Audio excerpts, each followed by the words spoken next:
13 seasons of professional football can go by in a flash, and I was grateful for every second of it. This game gave me everything, not without taking a few pieces of me along with it. Playing offensive line has been one of the most rewarding and fulfilling experiences of my life. Not the most celebrated of positions or always the most revered, but it is the pride of the game. You won't find another unique group in all of sports that possess the same personalities, perspectives, grit, and humility. Now, thanks to Audible, I look forward to sharing insights and stories of our favorite NFL stars with you, and of course, the fraternity of athletes that protect them. Offensive linemen are eternally bonded, and I am proud to forever be a part of the Blocking Brotherhood. I'm Ryan Khalil, and this is Blocked Forever.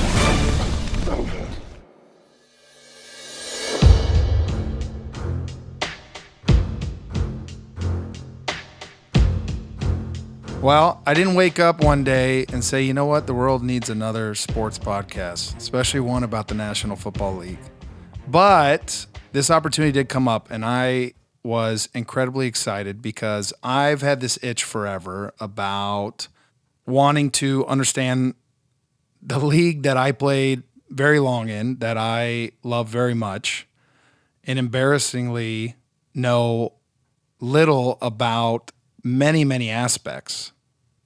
So this show was too good of an opportunity for me to pass up because I guarantee if I have these questions, I know a lot of fans do. My hope is I get to use this show to find answers to all these questions that I've been curious about for so long. We're going to do it now.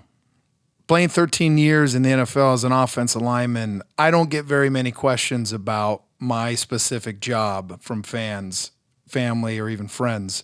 The most common question I do get asked is, what is it like to play with Cam Newton? I don't know. What is it like playing with Cam Newton? It's like a defensive end who can throw the ball. And I was recently in Buffalo at the Bills camp, and I always knew Josh Allen was big, but seeing that man in person, I mean, he is an imposing figure, and he reminds me a lot of Cam. I think the thing with players like Cam Newton or Josh Allen are they give you an extended opportunity that you might not have with another player. So for us with Cam, the intent of the play was always the same, but anytime it broke down, he gave us a mulligan. He gave us a way out. And that's an incredible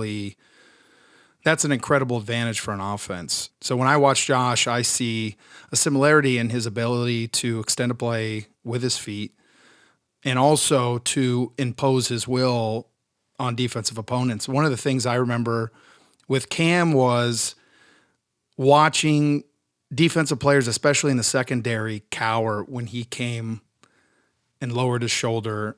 And you almost looked forward to it. It was sort of demoralizing for a defense to watch their own players not want to come and tackle the quarterback who's running through, who's breaking tackles from linebackers and getting to the secondary and watching these little babies, as Cam used to call them, try to take them down.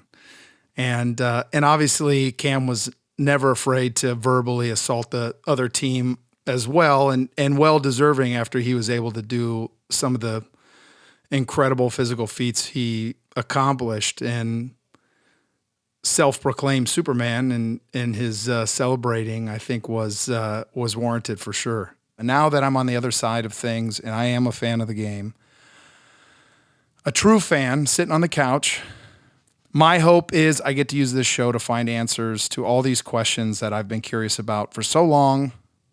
It's going to be some growing pains. I've never done this before, but I am really, really excited by the challenges and the opportunity to get to some of these interviews and find out some of these answers.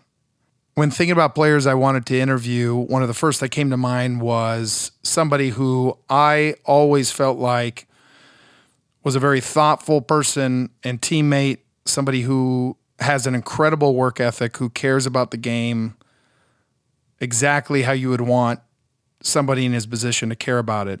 He is an animal when he's set loose, Love watching him play, love watching him work. One of my all-time favorite teammates, Christian McCaffrey.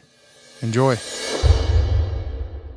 Christian J. McCaffrey, running back for the Carolina Panthers, and in my opinion, probably a little biased, one of the most exciting players to watch in all pro football. Christian, do you feel like you have a group of teammates in Carolina that are as close as the guys were when we played together? Wow, that's a... Yeah, we're going right into it. Right into it. Well, hold on. Are you going to give me a real answer, or are you going to give me one that you're worried about your current teammates hearing? I'm not going to answer it as a yes or no. I'm not going to make it that simple. What I will say is this. Coming in as a rookie, now going into my 6th year with guys like you and Olsen and Kuechly and everybody on that team, I realize now how lucky I was. I thought that was just how NFL football was. And I've learned over the years that was a very rare team. And that's definitely a testament to you guys. But coming in as a rookie, going 11-5, going to the playoffs, that was a special group of guys. And I was lucky just to kind of, especially in that first year, be a fly on the wall to all of you guys who had created such a massive bond over the years. And then when all you guys left, it was very difficult to try to get that back again. Mentors play a big part in someone's personal and professional journey. Most of the best players in sports speak fondly about parents, coaches, or players that were instrumental to their success. You and your pops both went to Stanford. He played 13 years in the NFL, won 3 Super Bowls. How much influence did your dad have on your career? How much has an NFL locker room changed? When I came into the league, I definitely had a perspective that was different with my dad. He played 13 years, been around, he played for 3 teams. He's won Super Bowls and had a lot of success. And he's gone through some adversity playing football as well. And when I was little, he was my hero. I wanted to play football because of him. When I was 7 years old, I just wanted to be like him. Growing up in those Bronco locker rooms, I don't really remember the games. I remember, we would play Power Rangers with Shannon Sharp and Rod Smith and Terrell Davis and these guys. And me and my brothers would just run around and it felt like home. It felt like family. Wait, hold on. What do you mean you played Power Rangers? Yeah, play Power Rangers like when you're a kid and you. What are you talking about? You don't know? Power Rangers is super. No. I know what Power Rangers are. I mean, what does that have to do with? How did you play Power Rangers with Shannon Sharp? I'm just curious. You just kind of glossed over that really quick. We'd be running around the locker room. One of the things we just started doing was playing Power Rangers, and it just became a thing. Stuff like that. Stuff like going into the equipment room and stealing the protein bars, and me and my brothers would see how long we could last in the ice tub. I was so fortunate that I grew up around that and got to see, the tail end of my dad's career and watch how he worked and how he operated. And then when he transitioned into being more of a dad and not a player anymore, he never forced anything on me. I've loved football forever. So passion for the game was never anything that he had to talk to me about or effort or anything like that. We just, I would steal releases from him, little receiver releases from when I was 8, 9 years old. And I remember he would double-sided tape my pads. I'm going with 7-year-old tackle football, double-side tape my pads because he didn't want me to get jersey tackled. Me and my brothers, it got to a point where if we got jersey tackled, there was a consequence, like you'd get grounded or something for a week. And so he went to the Lowe's and he'd get the double-sided tape our pads, put it by the fireplace on the Saturday morning so it stuck a little bit more. All the little NFL tricks and gadgets to make yourself lighter or faster or this or that he would do. And so I had an idea of what the NFL was, but there's nothing that you can do other than experience it to really know what it's like. Something I remember playing with you, and there were a couple players that felt this way, was your hatred for fantasy football. Do you still hate it? Fantasy football is great when you're having success. It's fantastic. You're everyone's best friend. Right. When you're not, listen, I love fantasy football. I think it brings a lot of people into a game that otherwise probably wouldn't watch football. Did you play fantasy football before you got in the league? Never. No. Never played. I was playing Power Rangers. This is what I'll say about fantasy football, though, and this is the only thing other than a couple of death threats that I've gotten when I was injured and having some of the worst days of my life, but I messed up the man's $20 pool. Other than those, This is one of the issues that I have about fantasy football is it individualizes a sport that is the biggest team game in the world. And I think football is the most, it's one of the more complex, but like beautiful sports when you understand what's going on and the dynamic of what it takes to make something happen. It's an art form. You're running, load power and the down blocks all are perfect and the puller kicks the guy out and the tight end does his job and it just opens up a crease and you're one-on-one with the safety and it's like that to me is like a culmination of 11 guys who have spent their entire lives working for this moment and it all comes to fruition and that's not always the case, right? It's very difficult to do that. And when it does, it's an extremely exciting thing in the same way as if it's a rainy game, right, and you're just pounding the rock and you're trying to, milk the clock a little bit because you don't want the other team to have too much time of possession, but it ends up being a 10-6 game and the defense balls out and they do their job and special teams puts it down in great field position for the whole game. That's a great football game that in the fantasy world is one of the more frustrating things. My only hope is that it doesn't take away how great the team aspect of football is because there's something there that's unique to other sports and rare. I love when players on social media pretend they don't read what fans are saying, but we all have. I'm curious what you think about fans having this direct access to you. And honestly, does it ever bother you hearing negative comments from the fans? No, I would say nowadays the majority of people that I interact with from a fan basis bring up fantasy football and how I was either great for them or how they're like, you got to stay healthy this year. They're not meaning to, spike my heart rate to 150. They're just, it's part of it. It makes them feel a part of the game. It is what it is. But, that honest to God, that stuff doesn't get to me. It really doesn't get to me at all. So my rookie season, there was a player that the Panthers extended long-term and he got injured. I remember coming in and he was not very warm to me, didn't really give me advice on how to be a pro. And so I had to find it elsewhere, and I did. Does that get complicated in your opinion if there's a situation where there's a guy that might take your job? I really do think that it's part of the deal. It's part of what you signed up for, and I think everybody has an obligation to pass down knowledge, especially where it's needed. I mentioned how lucky I was to come into the Panthers at the time that I did with all of you guys, but I look at a guy like Jonathan Stewart and Fozzie Whitaker, and obviously everyone knows Stu, and Stu had a great career, right? He was 10 years in. He had, done so much, and I think he was an amazing mentor. But it's almost easy. I don't want to say it's easy for him to be a mentor, but he had accomplished so much in his playing career already that I think he was like, you know what, I can be a mentor to this guy. But a guy like Fozzie Whitaker, who was kind of the receiving back at the time and a Swiss Army knife, so to say, for him to treat me the way that he did when I first got here was something that I will always be appreciative of, because he went above and beyond to help me learn that offense. He treated me like I was one of them, and I'll always be thankful for that. And so nobody wants to see someone get their job taken, but it's part of the job. And it's also, you got to have confidence in yourself. I think it goes two ways too, right? I mean, there's some guys come in and they don't want to hear anything from you. And if that's the case, I'm not going to go above and beyond and help someone that doesn't want to be helped. But when you have a receptive rookie or second year guy who's asking questions, who's working their ass off trying to do the right things, man, they're only going to make your team better. And a lot of times, those guys end up helping you out in the long run.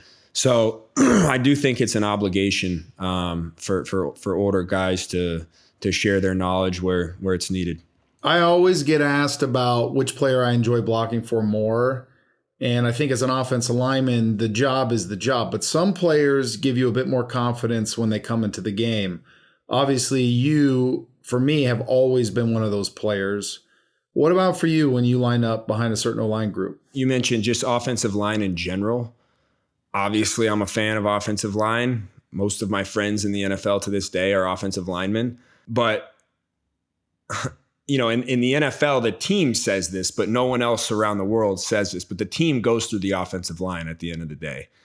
And it's a position where your name is only said when you mess up or if you're doing bad, right? Because if you guys open up, a massive lane and I run a 60-yard touchdown and I'm untouched, I'm the hero, right? And I love it. It's great for me. At the end of the day, I did my job by running straight, right? And I just ran straight. But it's to do what you guys have to do, what offensive linemen have to do, and not get the credit for it and only get, backlash when you don't do well. That's a difficult position to be in. That's a tough job. You know what I mean? When you only mess up and that's the only time you hear your name. But the offensive line to me is the epitome of what football is in general. It's selflessness. It's, doing your job no matter what. It's, having to do things that you might not want to do in order for someone else to have success. It's a good representation of what, like you said, the best teams, they have a lot of guys who are willing to do that. You know what I mean? They have a lot of guys, you might not know their names, but they're some of the most important players on each team. And it's not always just the stars. And I think that's obviously, from my perspective, what makes the game so great. I have to say it, and this isn't just a former teammate or good buddy saying it. You are such a dynamic and exciting player to play with, to watch, as a teammate, as a fan. But you also play a position that takes a lot of shots. You've had to deal with a few injuries the last couple of years. I know how frustrated you are because I've never met anyone that spends as much time as you do physically strengthening and recovering their body.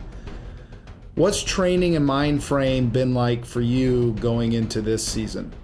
It's a good question, and honestly, man, I would love to know, like, if somebody's got an answer of, exactly like how to deal with this stuff. But it's funny because the first time I'd never missed a game in my entire life until obviously the first time I did. I had messed my ankle up pretty good against Tampa Bay week 2 of the 2020 season. It was really tough because it was right after I had just signed a big contract, and I remember when I signed that contract, I wanted, mentally, I got to prove these guys right? It's a new staff. They paid me. I was very appreciative of that. And I needed to prove them right. And so it was heartbreaking. It was the first time I had to miss a game. And I was not prepared for that at all. And I had a lot of long nights. Obviously I'm very hard on myself, and there was a lot of guilt involved in that. There was a lot of, shame. I honestly, man, I love playing football, and not being able to play football is really tough, especially when you've never experienced it before and your mind is in a place where you can play, but you're hurt, and so you can't. And so your days are completely different, right? I was used to coming and showing up and eating and going to meetings and going to practice, and now it was rehab. You don't feel important anymore. You don't feel like you are needed. And that's a really tough pill to swallow. I went through a lot of really difficult nights for sure, and days where I was not very consistent in my thoughts and, second guessing myself, which is, I've learned now is all very natural. But I think the best thing, if I were to redo it, was I just keep going, man. Just keep going. Unless you're a player who doesn't give a damn and you come into the season in terrible shape, when you get injured, it's not your fault. But there's this weird thing that happens where you feel internal and external guilt. The external part is subtle. With the fans, not so much. They're either disappointed with you or for you. But with the team, you get these weird energies, but also they have to move on and figure out the hole you left them in. And they do move on. And you start to slowly get pushed to the outskirts. And it's a lonely and humbling real-time experience. It is very lonely. And I think one thing that helped me get past a little bit of those mental blocks were realizing that it's actually not lonely, because it's way more common than you think. Most people who play long enough at some point have been hurt and had to miss some time. And that's just the reality of the situation. I think once you accept that, it's much easier. Have you ever been on the road with the team when you're either on IR or you're injured and expected to come back in a few weeks? Because that's a lonely experience too, where you're kind of part of the team, but you're that's not actually really. One of the lonely. I had a literal lonely experience where this is actually a funny story. we're playing Green Bay. I'm miserable at this point. I knew I was out for the year in 2021. I was at the point where I was just down. We land on the plane. We landed pretty late. It's dark outside. We get on the bus. We're going to the hotel. Start dozing off, right? Fall asleep. So I wake up and I'm looking out the window. I'm like, damn, it's a long bus ride, man. Like, I don't remember, like, I've played in Green Bay before. I don't remember this bus ride being this long. So I'm looking out the window for like 10 minutes. 10 minutes I'm looking out the window, right? And this is no bullshit. I look out the front window too. I'm like, I thought we were the third bus. Like, there was buses in front of us. So I'm looking at the front, I'm looking to the left. I'm like, this bus ride's taking forever. So I go to tap the guy on the right. I'm like, hey, is it? And I realize, I'm like, holy shit, I'm the only person on this bus. Everybody had gotten off to the hotel, and now I'm alone in the back of this bus. They're probably in the team meeting that I'm not in. And now I'm in the back of the bus by myself. So I have a panic moment. So I call Mike Anderson. Director of Football Operations, Mike Anderson, yes. I'm like, listen, Mike, we got a problem. I didn't get off the bus. I'm still on this bus. I fell asleep in the back. Nobody got me. I'm on the bus. And he's like, okay, like, where are you? I'm like, I don't know. We're pulling into the bus parking lot where they dock the buses for the night. And so I'm like, okay, he's like, okay, tell the bus driver, he'll take you back. And then I started thinking, I'm like, this bus driver doesn't think anybody's on the bus. This guy thinks it's just him, right? So I didn't know, like, how do I go about this? Is it a tap on the shoulder? Is it like maybe throw like a pencil somewhere near him so he doesn't freak out? So I'm like creeping, like trying not to scare the guy, right? We're on the freeway, close to getting off on the exit. So I tap him on the shoulder. I go, sir. And he goes, ah! Looks right at me, freaks out, swerves a little. I thought we were gonna crash. And I was like, I'm so sorry. Like, eyes on the road though. I'm so sorry, eyes on the road. And he's like, what is it? He's like, I'm sorry, you scared me, blah, blah, blah. And, it ended up being fine, obviously. He ended up being an unbelievable guy. We spent a good 30-minute bus ride on the way back, hanging out with each other, talking to him. Guy's been in Green Bay his entire life. He's a great guy. And so what was your takeaway from that experience? I think looking back, I don't know if that was God just saying, hey man, you need to laugh and you need to relax a little bit. And that was a good memory for sure. Last thing, quick answer. What's the most important thing you've learned thus far in your NFL career? I'll go back to, we played Atlanta. I don't even know if you remember this, Ryan, you might. We're playing Atlanta at Atlanta, and I was a rookie, and obviously I wanted the ball, and Stu gets hurt. He like threw his back out like the morning of the game, and so he couldn't play, like he couldn't run, and I just remember feeling so excited because I was like, oh, this is gonna be like when the expectations of what I thought were going to happen didn't end up being the case. And I remember we get into the third quarter and I hadn't touched the ball a lot, and Cam Artis-Payne had gotten the majority of the run carries, and I think I had like caught a couple balls. And I was frustrated and I was immature at the time, and you came up to me and said like, hey, lock in, something like that, like lock in, whatever. And I was like, I didn't want to hear it, right? Because I was an immature, young, egotistical rookie. And I was so mad. Fourth quarter comes around and they throw a swing pass out to me. It was either second or third down, but it was a crucial point in the game, and I drop it. And then I started feeling sorry for myself and getting pissed off again. And you came up to me like, you need to change your body language. And I was so mad at the time, right? Like I was so mad because I didn't want to hear it. And once again, like now I look back on that and I'm like, that was something that I didn't want to hear at the time that I really needed to hear. And so I learned a lot in that lesson. One, kill your ego. Let go of anything bad that happens because adversity is inevitable. But also as a leader, sometimes you need to tell people what they need to hear, not what they want to hear.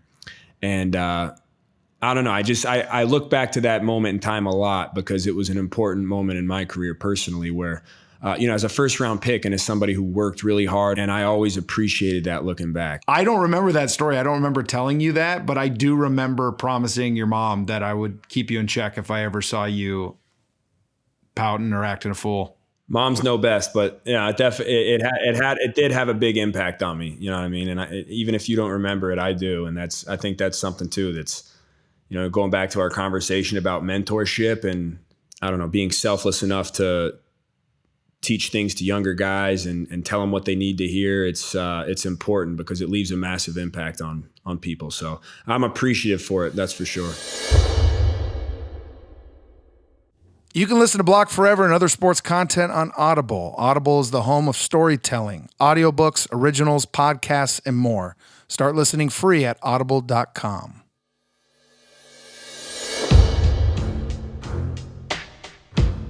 I'm excited to talk to my next guest. Obviously, I'm a little biased, having played center, but I tend to keep tabs on the guys that play my position. Chargers center Corey Linsley is one of those guys. He's a true technician on the field, and from what I've heard, a true pro off of it. He's in his second season with Justin Herbert and the Chargers after 7 years of snapping to the one and only Aaron Rodgers in Green Bay. So let's get to it. My conversation with all-pro offensive lineman Corey Linsley.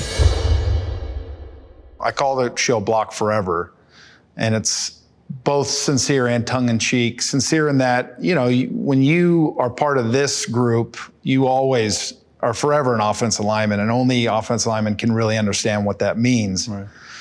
And then also there's times where it feels like you're blocking forever. But so anyways, I want to do this show because I really wanted to help change the perception around offensive linemen. And culturally, I think our position has always been an easy scapegoat for lack of success. This is year 9 for you. I'm curious if you feel that way now that I've been removed a few years, if you also kind of feel the change culturally, especially as it relates to media and fan point of view. I had a great conversation with the O-line coach that was here last year, Frank Smith, who's in Miami now. He's like, when, any other position, a wide receiver, typically on defense a lot too, you make a play, you might miss your objective completely, but you can still make the play. Wide receivers, you make a catch, you drop a ball, obviously they're going to give you a lot of crap for that. But in O-line, it's that consistency that, is kind of the hallmark of our game. And one bad play, you're thinking about it the rest of the day, That's a good point. You can almost hide in other positions Right. in a way that you can on the offensive line. Right. I mean, a defensive guy, you cannot make any plays at defensive line all game and have a game-winning sack, Right. and you're being Right. carried off that field. Yeah, you're heralded in all the media and everybody's talking about you. You're on Sports Center. And the reverse of that is you can block everybody perfectly whole game and have a game-losing sack, Yep. and that's You're on Sports Center all day. Like, you get your quarterback killed. I mean, it's not a great day. So I think that's kind of where all of this, comes from, is it's our game is based on consistency and just, you have like a bunch of pancake blocks, or you have a great, cleanup block or a great second level block. That's awesome. You just did your job. You did it, you're appreciated amongst other O linemen, but you're not going to end up on Sports Center. They might draw a little circle around you and, say great job, but how you're going to end up in the media is that one bad play, and it's going to be shown over and over again, So I think that's kind of where all of this manifests, is just the nature of our job is consistency. And when that inconsistency happens, that's where those takes come from. What about analytics, though? How much of that plays into it, you think?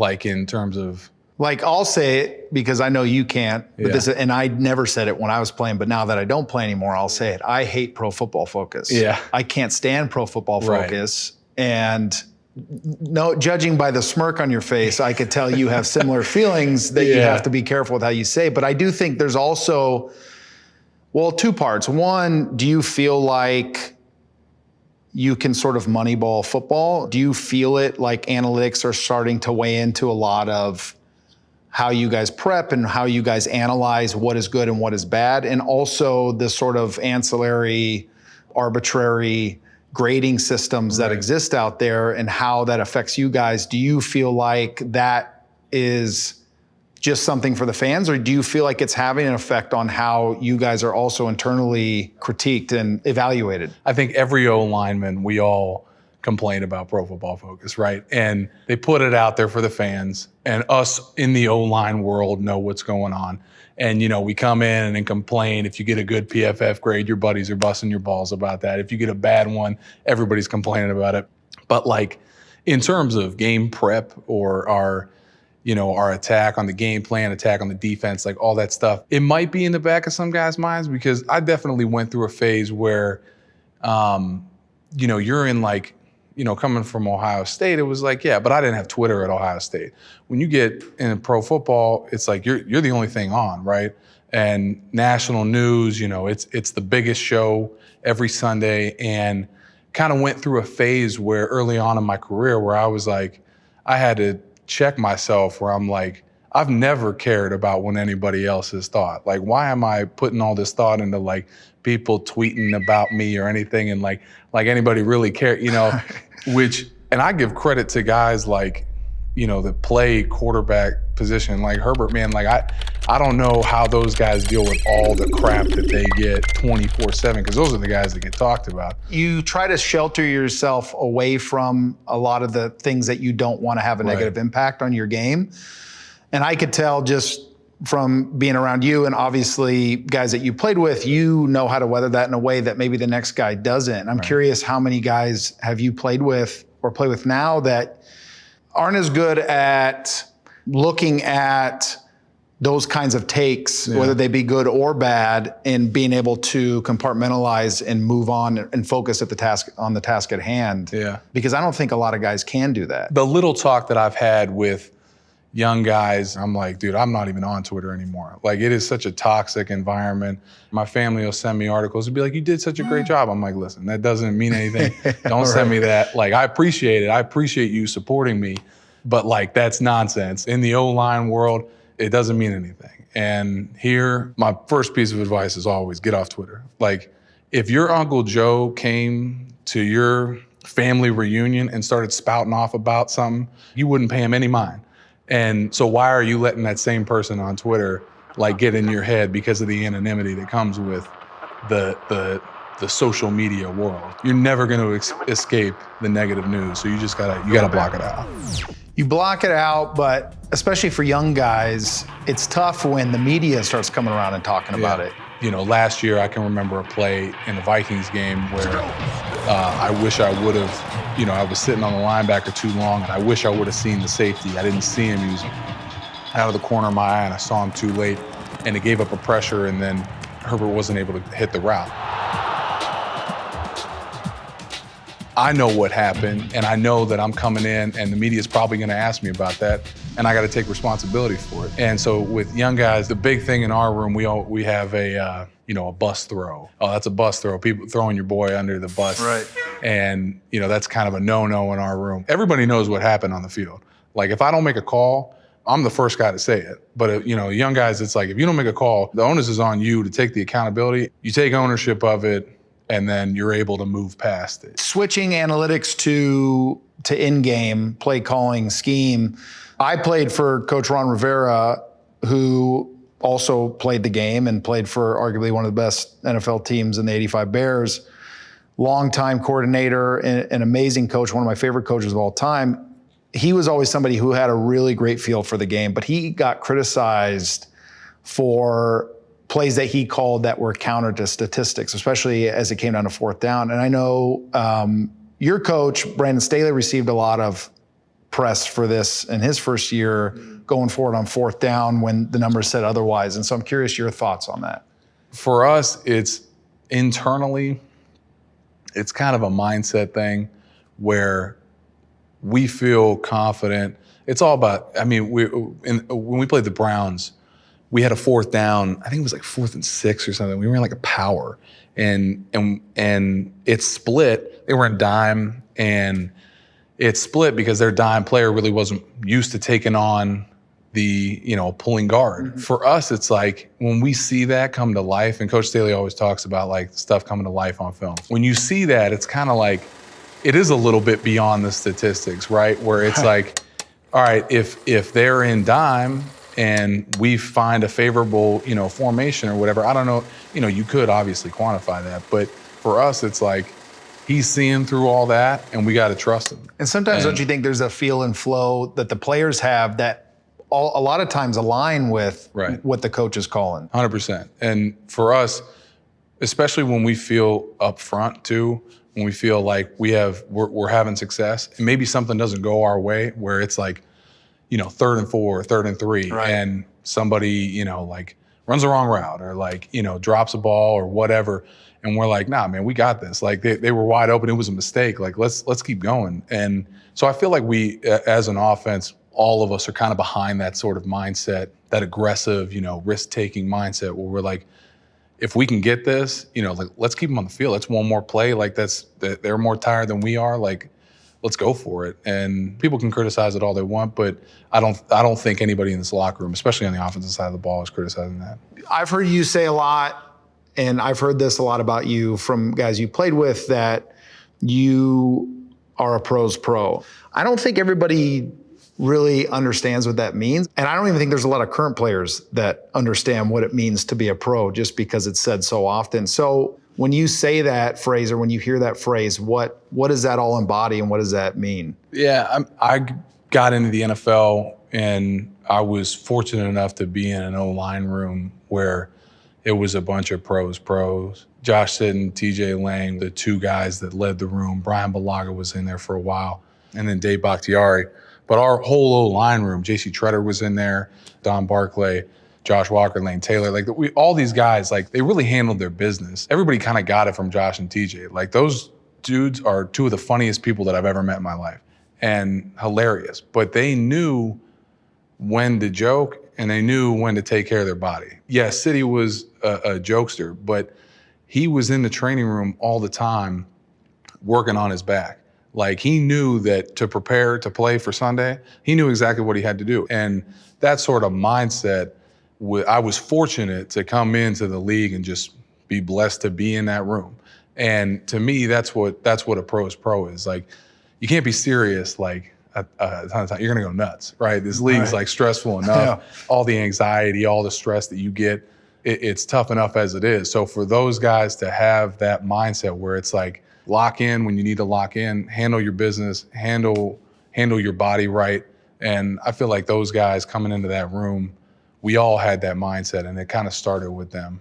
I got to ask you about Aaron Rodgers. You're somebody who always got along with him. Can you give us some insight into Aaron the person, and we can talk a little bit about the player? Yeah. He's awesome. The dude, again, I walked into a locker room with like Julius Peppers, Clay Matthews, like Hall of Famers, Jordy Nelson, Randall Cobb, these dudes that were just, and on offense, like Aaron, Jordy, Randall, TJ, Josh, like all these people that were just pros. Aaron in the locker room, day to day, talking with him, he's a great dude.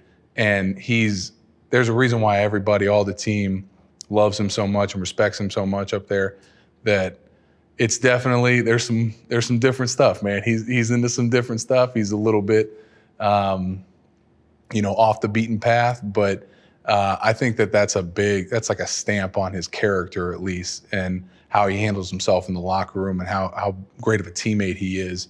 The fact that you've never heard anybody that was a dude's dude up there say anything bad about it. How different was Aaron in the locker room versus the media Aaron, the guy who got in front of the mic and spoke? Yeah, I mean, a lot of the time he's joking and he's trolling people. For sure. And it always feels like he's playing three-dimensional chess with everybody. He's definitely, there's some stuff where I'm like, man, he's got to be joking around. Just again, if I'm, trying to like analyze him or whatever, or like think about how he's thinking, half the time I think he's just trolling people. Where it's like, if you're gonna pay him this much mind to this, particular area of his life, he's going to make a joke out of it. Does he ever get in philosophical debates with guys in the locker room? Oh, yeah. Is he one of those teammates? Well, O-line dinners, he came to damn near every O-line dinner when I was up in Green Bay. And There were always great discussions about like whether it was current events or like topics within the team or whatever. It was awesome discussions because you learned a lot from them. The outside perspective, they don't understand. Playing quarterback's unbelievably hard, right? And it's got to be the hardest position in all of sports. I mean, when you think about like the physical aspect of it, the getting smoked by some defensive end, coming off the edge and then having to go right back the next play, you know what I mean? I mean, that's tough. And I don't think people understand how, again, there's no way to like grasp that, right? So people got to really understand, they say gets all this criticism. Aaron's one of the smartest people that I've ever met. And especially, I've seen him go straight down the field on 2 minute and call every protection, every route to a T. Like it's just stored up there, right? And he definitely has like some alternative thinking, right? It's because he's always questioning things. He's always thinking of new ideas, new things to do, new signals. There's like an artistic aspect to all of this. Yeah. For Devontae and him to have that connection for however many years it was, that speaks a lot to Devontae as well, as much as it does Aaron. For him to keep up with him mentally and see the game like he sees it, especially for me as a young guy, it was tough. He got on me for sure. It's because his mind's operating at a pace that's faster than 90% of the people that ever played the game, right? So, he's going to be hard on people. And you can interpret that one of two ways. Like you can interpret him being a jerk, but the right way to interpret it, in my opinion, is that he's a perfectionist. He's going to demand the same level of attention to detail that he gives to the game. So, yeah, I mean, there's times that he's hard, but I never felt like it was for the wrong reason, Herbert's one of the brightest stars of the league. I'm curious to know your perspective on what makes him great, what kind of leader he is. Justin is awesome. Like everybody said, he's awesome, real humble dude.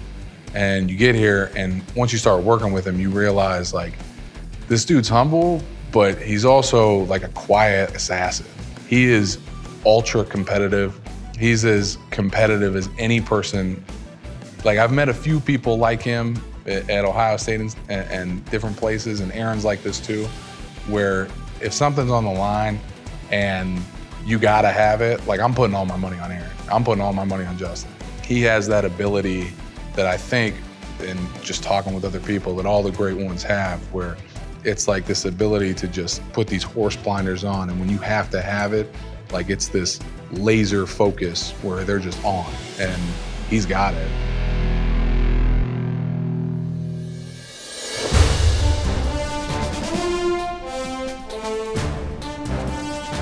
Incredibly grateful to my two guests, Christian McCaffrey and Corey Linsley, two great football players and class act guys. I look forward to speaking with many more of my NFL brothers over the course of the year right here on Block Forever. Next week, I'll be speaking with head coach of the Buffalo Bills, Sean McDermott, and first-team All-Pro guard Joel Bitonio of the Cleveland Browns. Make sure to mark your calendars for when Bitonio's Browns host the Steelers on Thursday Night Football, only on Amazon Prime Video. Thanks so much for tuning in to Block Forever, an Audible original. We'll see you next time.